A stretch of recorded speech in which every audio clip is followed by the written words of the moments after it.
Good morning. Okay, we've put our wash on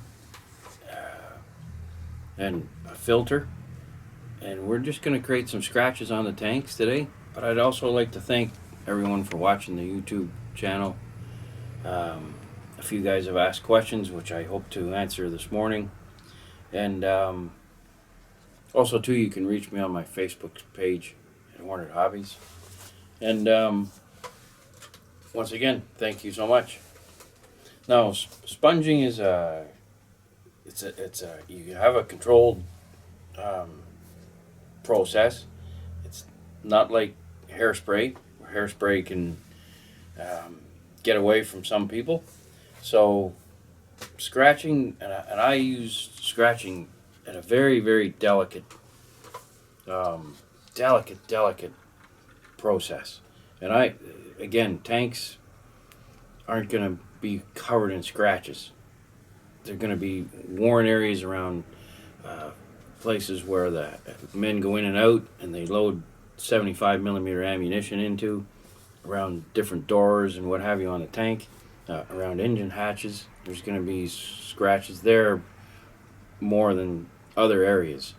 So just refer to reference books, and when you're referring to the reference book, don't just hunt down Panther tanks if you're working on a Panther. Hunt down any World War II tank, and just follow where the scratches are going to be.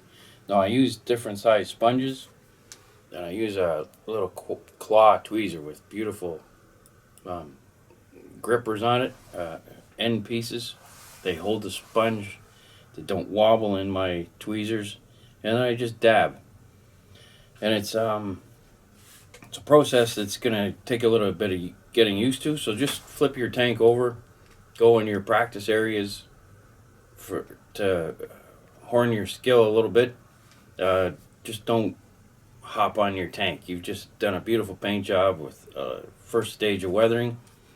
Don't suddenly decide you're going to scratch your model. Practice on a different piece first. Get the hang of it. Have some turrets sitting around that you're going to practice on. And then once you get the rhythm, and then just once again, keep in mind, scratches aren't everywhere. The sponge technique shouldn't apply everywhere, all over your tank. Just around where the crew is going to do most of its work. So, like on a Tiger tank, loading those 88 millimeter shells into a tank, you know what? Every fourth one is going to drop. So it's going to create a scratch, a dent, that sort of thing. So just once again, turn into a 35th scale figurine and go through the process. You'll instantly be able to tell yourself where to put the scratches, and the sponging technique will come into play. And I don't spend a lot of time on it simply because it starts to look really good. So you put a few extra on and then you've spoiled it. Less is more at all times with this process. So just remember that. Don't go too as soon as you think you've gone too far, you're way over. So stop very early in this process, study it a little bit, and then carry on.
Okay, so sponging, I always used Tamiya colors. Once again, just familiar painting for 35 years, always using Tamiya. Plus, you can find them on the four corners of the globe. And if this YouTube video is going worldwide, I think it's important not to suggest any things that you can't get everywhere. But I'm pretty sure Tamiya is, like I say, in the four corners of the globe. So, and I love their paints. And the colors I use are NATO black, hull red. Mix the two together in a little puddle. Just dab a little bit in. Just get a murky reddish black color, dark gray. And then sponges I use, there's different qualities of sponge. And I think the type of tweezers you have are important. One with a nice claw on it, it's going to help you hang on to the brush. And the different sponges represent different densities of the sponge. So take a small little piece, turn your model over, dab your paint, and then dab 90% of the paint off again. So you just have little, tiny little bits of paint.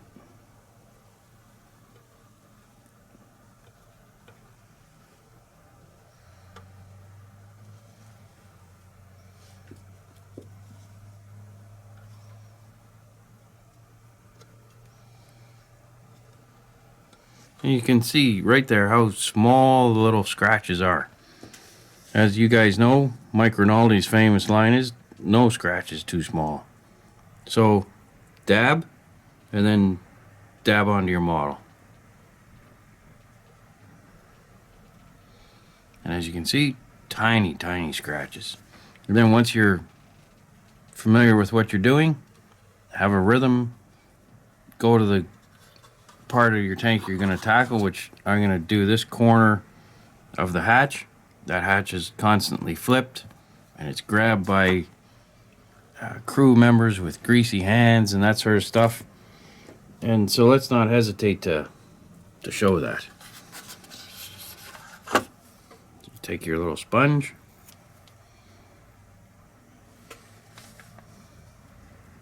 dab it in the paint, and dab it on your model.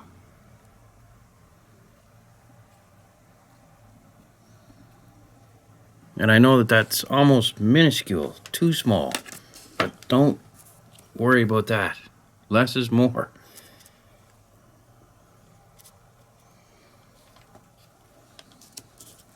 And this whole process is going to take you a total of 15 minutes, so it's not like it's time consuming.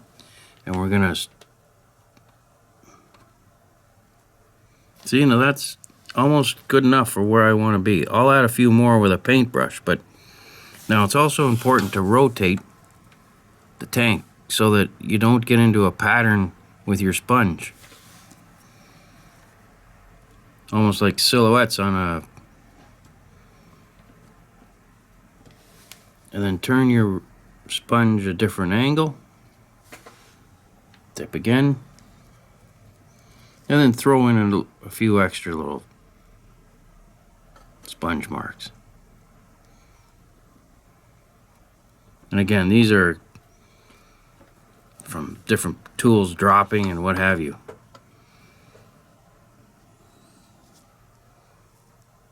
Then you have to add a few where bushes might hit your tank, tree limbs, a little here and there.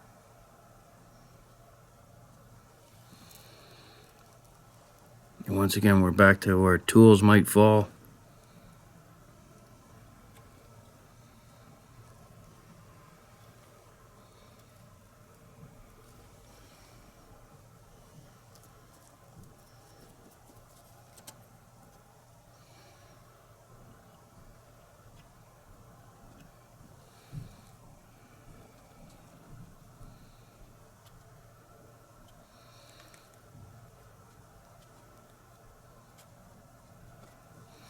And then I take a turret. I have a practice turret here. So when the Panther, quite often they're loading the shells in through the back door.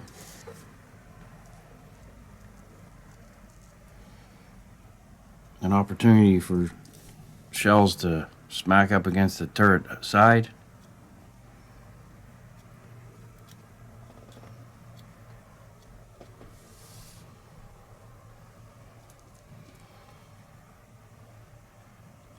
Once again, we're just practicing here, but that's all you want to do. You know, and the guys also have steel boots on, you know, with the heels and the steel in the boots. And you know, when the door doesn't shut, first thing you're going to do is kick it. Well, you got to realize that the Germans are going to kick it with those boots on. So, again, causing possibly a scratch or two.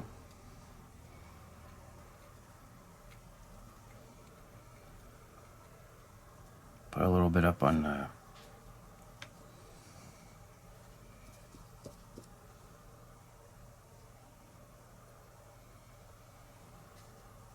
and then I'm just gonna, because the acrylic paint is drying a little bit, I'm just gonna mix up a little bit more, and we'll put a little bit more up on here. And this is the turret to go with this hull, so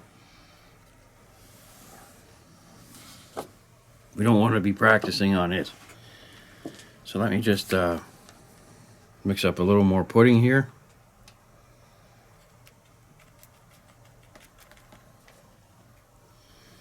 And this also is something you're going to maybe come back to a couple days from now. You're studying your tank and you've got it possibly in a diorama setting where shells are laying all over the ground. Well, it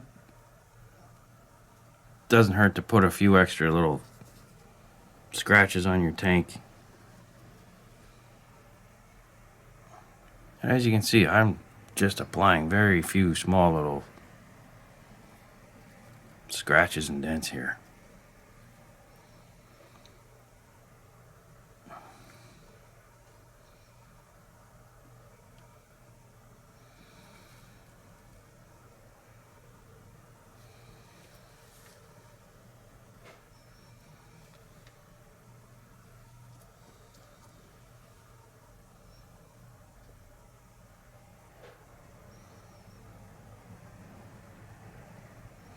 Now, down this area of the Panther tank, it sticks out a little bit.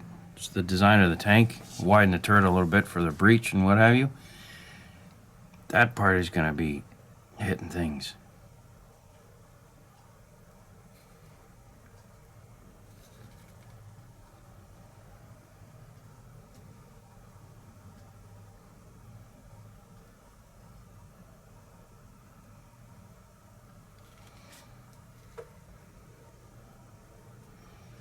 And the beautiful thing about what we just did was, I have in my airbrush, ready to go, our color. So that if I make a mistake and I've gone too far with the sponge technique, I just fire up my airbrush, and because once again we use so much thinner, I'm not going to be building up coats. I can just airbrush these right out of here and start the process again. It's not a repaint, it's not anything. It's just 2 minutes on my airbrush to correct a little bit. Like for instance, I'm not particularly fond of those scratches there. In the next short little while, I'm going to probably get my airbrush out and just touch that up a little bit. I also use a great deal of thinner, so they're also going to just fade into the turret, and they may look like scratches caused a month ago, and they'll just blend right into the turret. So now this protective piece of steel here, if you're in a Panther tank, it's the highest part of the tank until you get to the cupola. This part of it is going to catch tree limbs and hit bridges, things like that. So you might want to put a few dents right across there. Now you might manually do it with a number 10-0 brush. Just put some little scratches there, which I'm going to demonstrate. You might take the toothpick technique and scratch a few right along the front here. So once again, just picture the tank moving forward, banging into underpasses that are, maybe the Panther shouldn't be going under, but things like that. I mean, these things sit probably 8 or 10 feet high, so underpasses and that probably weren't that high back then. So just be aware of all those things, and be aware that this tank moving forward, the first and highest point first is right along this plate. So a few extra smacks and dents into that aren't going to hurt. Now, these Panthers are also an open field type of tank. It's not like a self-propelled gun where it's stationary. These things travel best in fields and what have you, so certainly don't go and smash that all to pieces. That's not where I'm getting at. Just a few little hints that it's been banged is all you need. And then the nice thing is as I stand back and look at this, you really have to look for those little scratches that I just put in, and that's vital. If your tank is about a foot away and you can't see the scratches, you've succeeded in your process. Alright, I'm going to put some more scratching on with the toothpicks over top of the green so you can see them a little better, and I'll go through that process. Scratches on top of camouflage colors.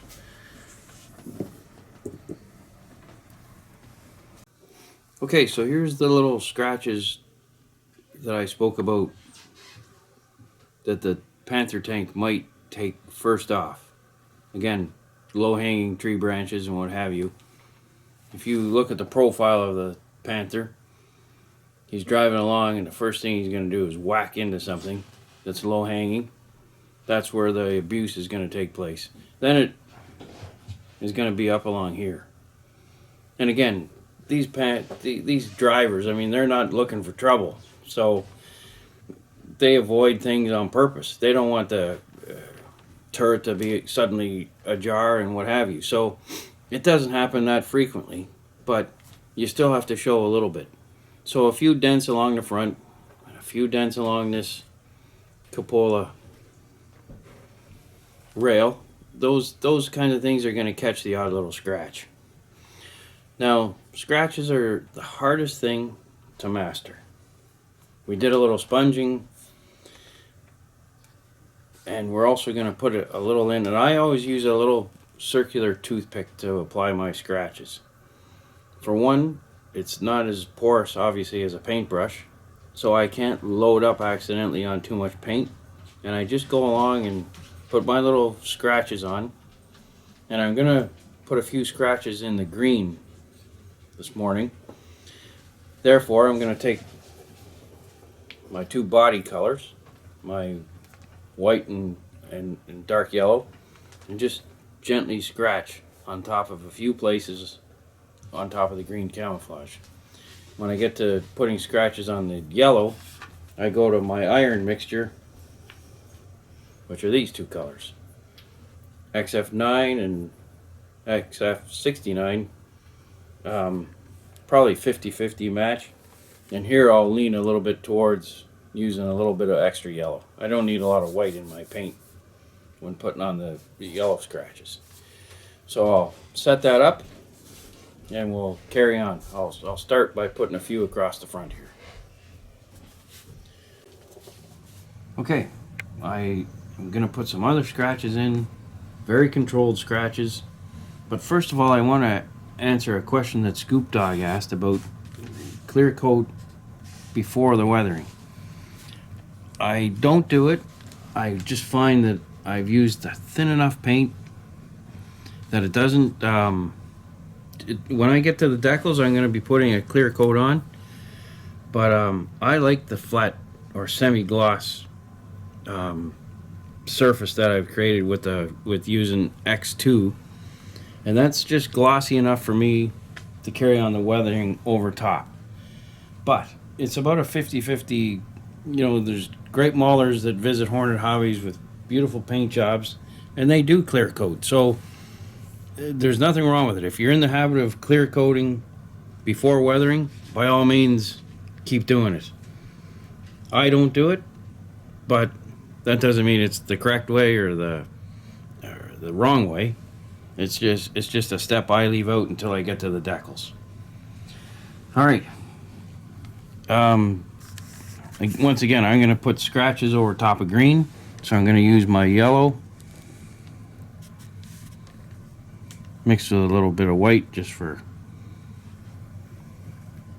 I just take a round toothpick, and again, not very porous when it comes to this type of hobby paint, and I just rub it in a little bit, and I'm going to test this out where the turd is going to hide it if I make a mistake.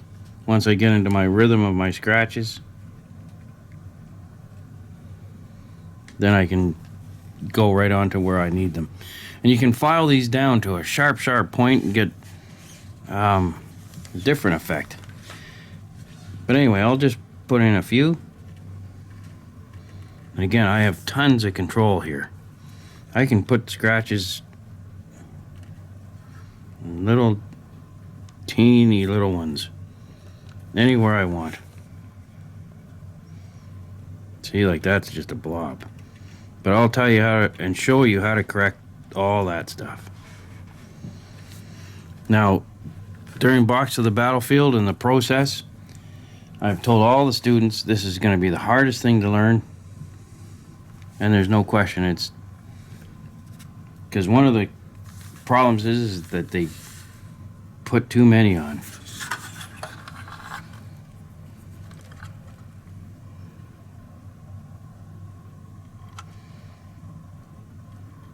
See, right away, incorrect scratch. And I'll show exactly how to fix that sort of stuff as we move forward in this lesson.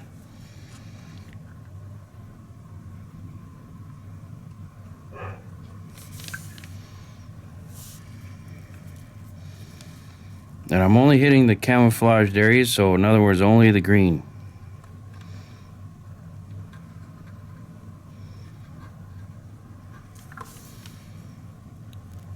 And it's time consuming. But I only want to put about 6 or 7 anyway, so it's not the end of the world. And these are caused by explosions nearby, pieces of rock and stone flying up on the tank. I doubt a strafing of any kind would cause this. I think some of the armor plating is not thick enough to withstand shots from an airplane, so don't try to simulate any of that stuff. An airplane would rip a hole through the tops of some of these tanks. See, so there's a little bit going on over top of the yellow, but you can see that I have control over the whole.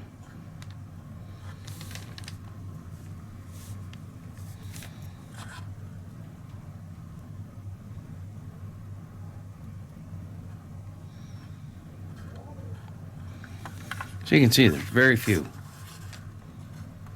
Very few scratches. And there's a few there that I don't like for instance that one right there. But it's so easy to fix, and I'm going to demonstrate how to fix it. And I'll just put a few extra ones back in here where the crew's always walking. I take my paintbrush, extract a little bit of yellow out.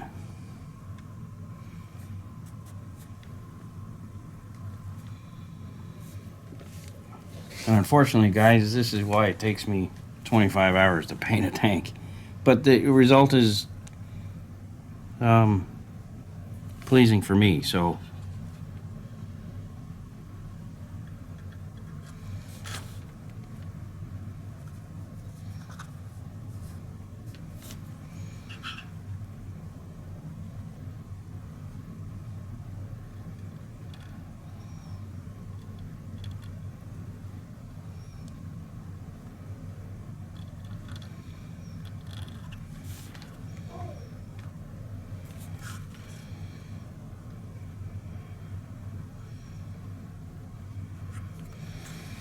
now the fun part. I fire up my airbrush with the green paint, and about 95% thinner, and I missed on top of these, and they look like scratches from weeks gone by. Then I add a few more just for yesterday's scratches and this morning's scratches, and then you have a huge variation of all the different shades. And all it takes is you to fire up your airbrush for a second or two. Now see how I don't even know if the camera can pick up those minute little scratches that I just put on.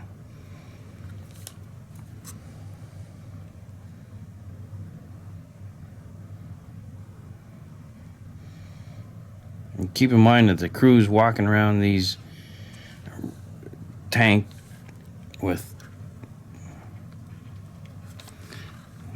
steel in their shoes, and they're dropping hammers, and they're see there's a scratch right off the hop that I don't like at all. But it's easy to fix, so don't panic.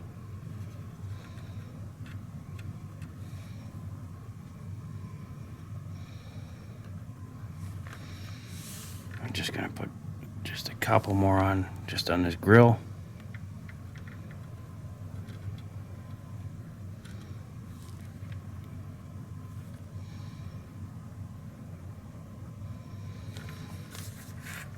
Okay. Then, like I say, there's one here that I don't like. I'm not gonna correct it yet. I'm just gonna get out my iron color. Go through the same process.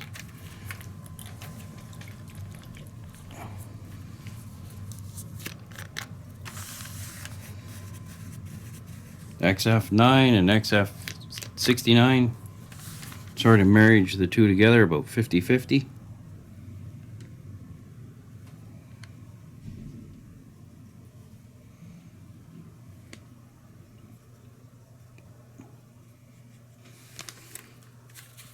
Get my toothpick out.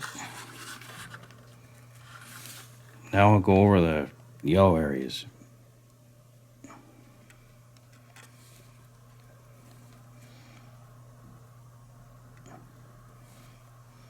Guy's dropped his hammer.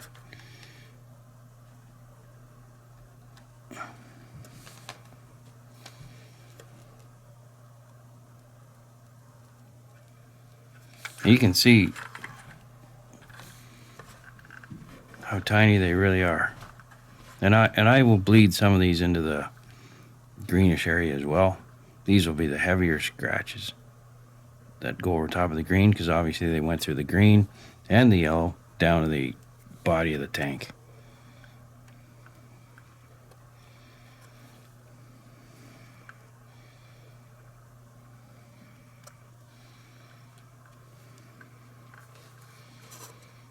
A few up here. And once again, when you get your reference books out, get a magnifying glass out, study the tops of the tanks where the guys are, and you'll see these little tiny little scratches.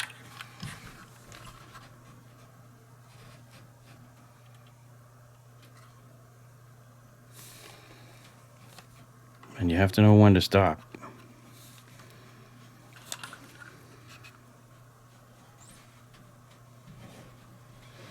And a lot of modelers, they don't use the toothpick thing. They stop at the sponging, and that's quite okay too.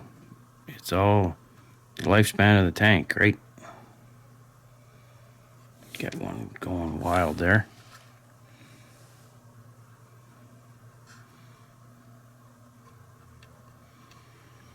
And then that's about it for the dark things on the hull. And as you can see, I've already done it to the side of the turret, and there's definitely too many on there, but solving that problem is easy. I just fire up the color about 95% thinner and spray it on top. It doesn't alter the color of the hull at all or the turret, but it definitely softens these scratches. And I'm going to fire up the compressor now and show you that process. Okay, so how do I mix 95% thinner with 5% paint? Well, I've put thinner in, and I use again Tamiya lacquer. Take the green and just take that much paint, drop it in, stir it up, and do that twice. And that's probably even almost too much paint.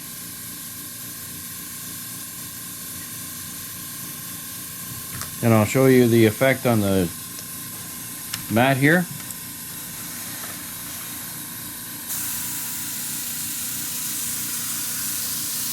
It's very, very mild. So when I put that on top of the tank, it's not going to alter the color. But there's a scratch right there that I don't like. And there's probably a little bit of overspray that has to go on top of that. And I'm not worried it's going to hide my oil paints, because you'll see what happens with this amount of thinner in my paint.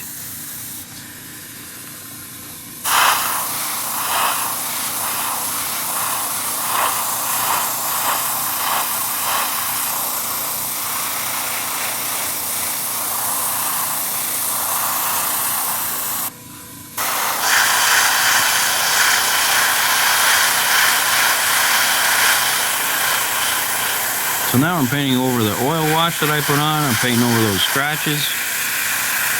And if I get into painting over here, it's not going to hurt it. But look at that. Look at those two that I mentioned. The one there is now looking like a normal scratch from a week ago. The one over here on that driver's hatch vanished into thin air. And then if you have any other sharp ones, like here's ones that are way too bright for me.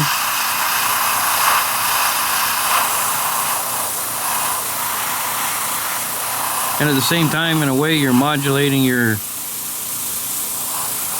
green camouflage as well. And I'm just very softly touching it.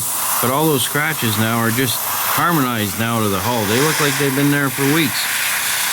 And that's the effect that you want. There's one there that's not in the right spot. I just go over top. Now it's just an old scratch. There's a couple in there that are just old scratches. And you can make scratches just vanish if you put a few on that you don't like. Because there's 95% thinner in your airbrush, you're not going to hurt anything. Just eliminate them off your tank.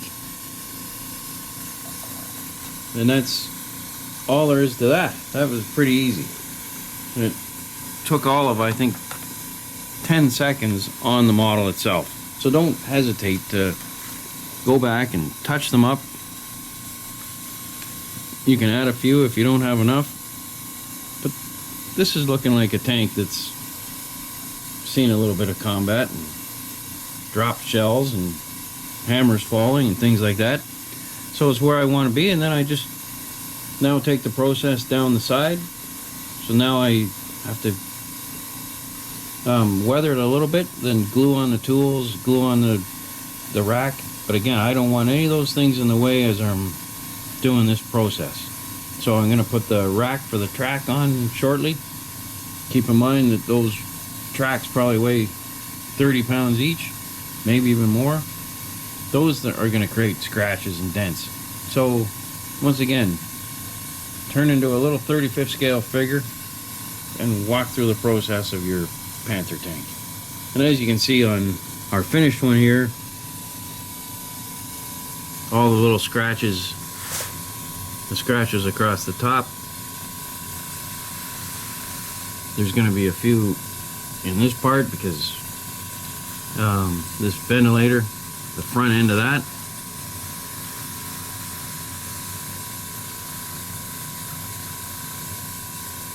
and then on the final part, which won't be in this episode, but you'll take out a lead pencil and you'll just catch certain little pieces of tool like that with just the edge of a pencil, just to give it a little steel look, steel worn off sort of look.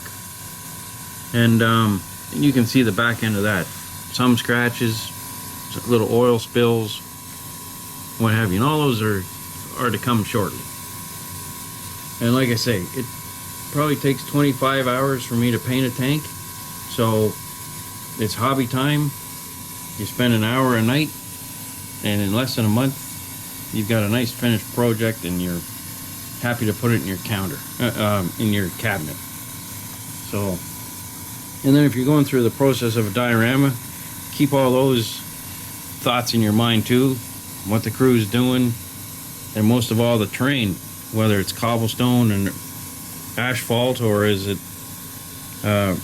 gravel and earth, because all those things will come into effect as you're weathering. Okay, so episode 6, certainly we're going to proceed.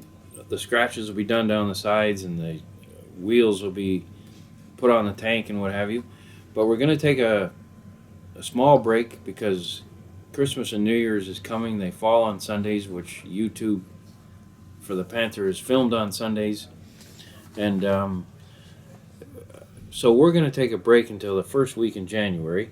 So don't worry that I have disappeared. I haven't disappeared at all. I'll see you the first week in January. And I want to wish everybody a Merry Christmas and Happy New Year.